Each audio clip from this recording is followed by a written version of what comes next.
ये किसी हुकूक की जंग नहीं है, इंडियन प्रॉक्सीज की दहशत गर्दी है। अफगान हुकूमत ने वादा किया था कि वो अपनी सरजमीन किसी के खिलाफ इस्तेमाल नहीं होने देंगे। वज़ीर आला बलूचिस्तान सरफराज बुगटी ने कहा है, पाकिस्तान से शिकस्त के बाद भारत इस तरह के बुज़दिलाना हमले कर रहा है।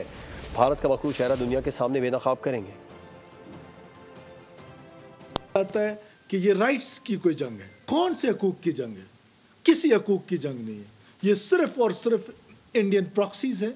इंडियन प्रॉक्सी हैं, इंडिया के पैसे लेकर, उनसे पैसे लेकर, टारगेट भी वो उनको देते हैं और पैसे भी वो उनको देते हैं, ट्रेन भी उनको करते हैं और फिर अफ़गानिस्तान में जहाँ पर उनके ट्रेनिंग कैंप्स मौजूद हैं और पैटर्नेज है। दुख इस बात का है कि मैं एक दफ़ा फिर अफ़गान अबूरी हुकूमत को याद दिलाना चाहता हूँ कि आपने दोहा में पूरी दुनिया से वादा किया था, पूरी दुनिया से, कि आपकी सरजमीन किसी के ख़िलाफ़ इस्तेमाल नहीं होगी। आपकी सरजमीन बार बार हमारे ख़िलाफ़ इस्तेमाल हो रही है और हम उसकी मज़म्मत करते हैं और आपसे ये रिक्वेस्ट करते हैं कि आप अपना वादा पूरा करें। सब्सक्राइब करें और बेल दबाएं ताकि कोई खबर रह न जाए।